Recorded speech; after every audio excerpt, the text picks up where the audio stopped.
తమిళ రాజకీయాలకు సంబంధించి విజయ్ గారు నిన్న ఫ్లాగ్ని అనౌన్స్ చేశారు. సో ఆల్రెడీ తమిళ రాజకీయాలు అంటేనే చాలా కాంట్రవర్సీ రాజకీయాలు. సో దాని గురించి తమిళ రాజకీయాల గురించి ప్రస్తుతం మనం చిట్టిబాబు గారితో మాట్లాడేద్దాం. Hi sir. Hi. So TVK party Vijay గారు అనౌన్స్ చేశారు, గతంలో అనౌన్స్ చేశారు, నిన్న ఫ్లాగ్ రిలీజ్ చేయడం జరిగింది, అనౌన్స్ చేయడం జరిగింది.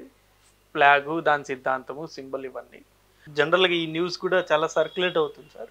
ఇప్పుడు ఇదే విజయ్ గారి పార్టీలో తమిళనాడులో రోజా గారు ఎంట్రీ ఇవ్వబోతున్నారు, రోజా కూడా ఇప్పుడు ఎంట్రీ ఇవ్వబోతున్నారు అని ఒక న్యూస్ అయితే బాగా సర్క్యులేట్ అవుతుంది. మన మీడియా సోషల్ మీడియా చేసే లూజ్ టాక్ తప్పితే అదేం లేదమ్మా. ఎంట్రీ ఇచ్చే అవకాశం లేదు. ఎందుకు అమ్మ ఎందుకు వెళ్తుంది? ఇక్కడ మినిస్టర్ చేసి ఇక్కడ ఉండి తమిళనాడు ఓడిపోయారు కదా, ఓడిపోయిన ఇప్పుడు అందరి మీద చంద్రబాబు తెలుగుదేశం ఓడిపోలేదా? ఎన్టీఆర్ అంతటా ఆయన ఓడిపోలేదా? వెళ్ళిపోయారా?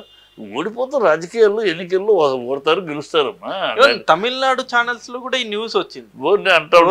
అందుకని ముగ్గురు సెల్వమణి తమిళోడు కనుక, తమిళ డైరెక్టర్ కనుక అలాంటి ఊహాగానాలు అమ్మ ఎక్కువ ఈ ఓడిపోయిన తర్వాత కొంచెం మానసిక ప్రశాంతత కోసం ఇంటికి వెళ్ళి ఇంట్లో బాగా చెన్నైలోనే ఉంది, చెన్నైలో కొంచెం రిఫ్రెష్ కోసం ఇట్లా వెళ్ళింది, వచ్చి చెన్నైలో ఉంటుంది, ఇటు తిరుపతి వస్తాడు.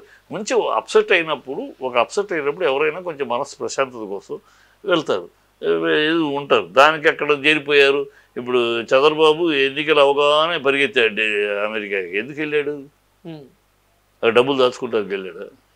ఊహాగానాలుగా చెప్తే అవన్నీ చెప్పచ్చు కనుక జరిగినప్పుడు వెళ్తారు. ఓటమి అనేది ఏదో అయిపోయింది అనుకుంటే ఇప్పుడు రోజా సెల్వమణి అంటే రోజా భర్త సెల్వమణి గారు ఆయన ఒకవేళ ఎంట్రీ ఇస్తే ఆయన సక్సెస్ కాలేడా? ఇప్పుడు ఆ నగరికి ఆ బార్డర్ లోనే చాలా తమిళ నియోజకవర్గాలు చాలా ఉన్నాయి. తమిళ రాజకీయాల్లో సెల్వమణి ఎంటర్ అయితే అతనికి బాగానే ఉంటుంది. ఎందుకంటే తమిళనాడులో సెల్వమణి ఇస్ పాపులర్ డైరెక్టర్, పేరు ప్రజల్లో పేరు తెలిసిన డైరెక్టర్, పేరు తెలియని డైరెక్టర్ కాదు, బాగా పేరు ప్రఖ్యాతులు ఉన్న డైరెక్టర్.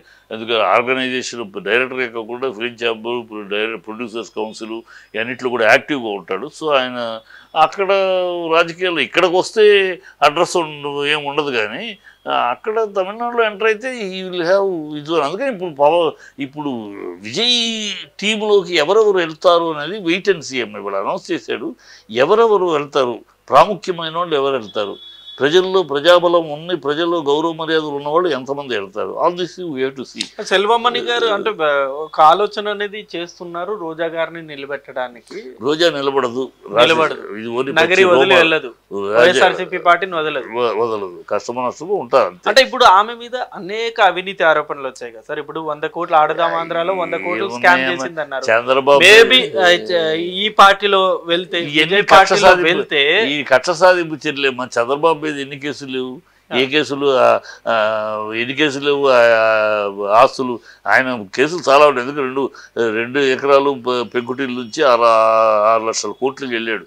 ఏమి చేయకుండా వెళ్ళినా ఏమి ఉన్నాయి, కేసులు ఉంటాయి. కక్ష సాధింపు చర్యలుగా ఇప్పుడు ఏదో వీళ్ళు గెలిచేస్తే పరిపాలన చెయ్యాలి, పరిపాలన చేయకుండా ప్రజలకు ఇచ్చిన హామీలు నెరవేర్చకుండా వాటి మీద దృష్టి పెట్టకుండా అవి చేయలేరు కనుక డైవర్షన్ కోసం, ప్రజలను డైవర్ట్ చేయడం కోసం ఇలాంటివన్నీ వాళ్ళ మీద కేసు, వీళ్ళ మీద కేసు. విజయసాయిరెడ్డి ఏమైంది? విజయసాయిరెడ్డి మీద పెట్టారు, తిరిగి ఆఖరికి 70 కోట్లు అడిగాడు. దాంతో డబ్బుల కోసం డ్రామాను బయటదేరి నోరు మూసేలా. సో వీళ్ళు టార్గెట్ దువ్వాడ శ్రీనివాస్ గారిది. దువ్వాడ శ్రీనివాస్ ఏమైంది?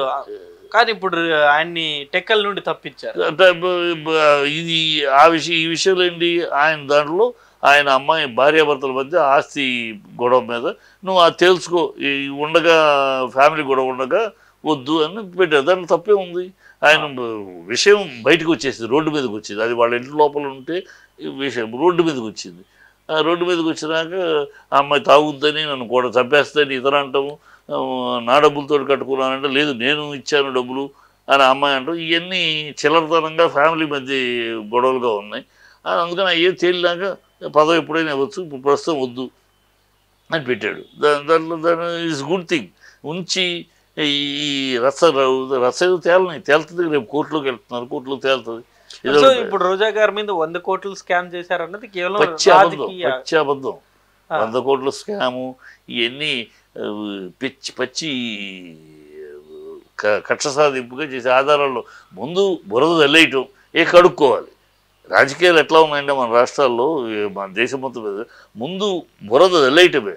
అది నిజమా కాదా అని తెలియదప్పటికి ఛార్జ్ షీట్ వేసి ఇన్వెస్టిగేషన్ చేసి క్రాస్ ఎగ్జామినేషన్ జరిగి 2-3 ఏళ్ళు అవుద్ది, 3-4 ఏళ్ళు అవుద్ది కదా. ముందు ఈ లోపల బదనామం అయిపోతుందిగా. ఇప్పుడు రోజా అవినీతి చేసింది ఆ బదనామం అవినీతి చేయలేదు అని ఆమె క్లీన్ చిట్ ఇచ్చేటప్పటికి ఎప్పటికవుద్ది. ఎన్టీఆర్ కూతురు కరుణానిధి గారి కూతురు విషయం అయింది. అది చేశారు, ఇది చేశారు, వేశారు, అరెస్ట్ చేశారు, జైల్లో పెట్టారు, అన్నీ అయిపోయినాయి. ఆ తర్వాత క్లీన్ ఏమీ లేదు. ఈ లోపల అనుభవించాల్సింది శిక్షలు అయిపోయి, అవమానాలు అయిపోయి, పరువు పోయి దాన్ని తిరిగి మళ్ళీ టికెట్ ఇచ్చే అవకాశం లేదు. ఇప్పుడు నగరిలోనే చాలా మంది వైఎస్ఆర్సీపీ నాయకులే రోజాను వ్యతిరేకిస్తున్నారు. ఇప్పుడు రీసెంట్ గా రోజా గారు కూడా అదే స్టేట్మెంట్ ఇచ్చారు, నా ఓటు వైఎస్ఆర్సీపీ నాయకులే పనిచేశారు. 100%. అలాంటి తరుణంలో నగరిలో రోజాకి టికెట్ ఇచ్చే అవకాశం లేదని ఇప్పుడమ్మా, ఇప్పుడు ఇంకా రాబోయే 2029 ఇప్పుడు దాని గురించి ఎందుకు టికెట్ 2029లో అంటే అప్పుడు ఎలాగో రాదు కదా, అందుకే ఇటు రాజకీయాలు రాదని ఎవరు గ్యారంటీ ఇస్తారు? అప్పుడు రాదని ఎవరు గ్యారంటీ ఇస్తారమ్మా? పర్మిటేషన్ ఎన్నికల సమయానికి ఇప్పుడు ఎన్ని మార్పులు జరుగుతాయి, ఎన్ని చేర్పులు జరుగుతాయి. ఇవాళ ఈ రోజును బట్టి అది రాదు, జరగదని ఫూలిష్ పొలిటికల్ అనలిస్ట్గా పొలిటికల్ అనాలిసిస్ తెలిసిన వాడు ఎవడు ఆ మాట అన్నాడు. ఆ అమ్మాయికి ఇవాళ రాదు కనుక వెళ్ళిపోదు. ఇవాళ రాదు, ఇవాళ పరిస్థితి వేరు. రేపు 2024లో 2019లో పవన్ కళ్యాణ్ పరిస్థితి ఏంటి? 2 సీట్లు 2 చోట్ల ఓడిపోయాడు, పరికరాడు అయిపోయిందని. మరి వాళ్ళు గెలవలా సీఎం అవ్వాలా? ఆ రోజు ఇదే అంటే ఎట్లా? ఇవన్నీ 2 సీట్లు ఓడిపోయి మొత్తం 150 మంది పెడితే ఎవడు గెలవకుండా 1 సీటు గెలిచే పవన్ కళ్యాణ్ ఎవడో ఉప ముఖ్యమంత్రి. మరి ఆ రోజు 2019లో ఇంకేం చేస్తాడు అని అనుకున్నారు. అప్పుడు వాళ్ళందరి మొహాలు అన్న మాటలన్నీ పోగొట్టి అయిపోయింది కదా. ఏ కాంబినేషన్ అయితే, ఏ అబద్ధాలు వదిలితే ఏమైతే గెలిచాడు.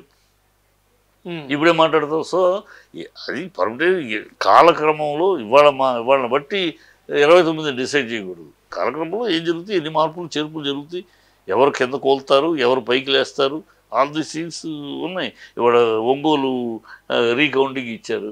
రీకౌంటింగ్ ఒంగోలు తేలింది అనుకో, బాలినేని గెలిచాడో తెలియదు. అప్పుడేంటి పరిస్థితి?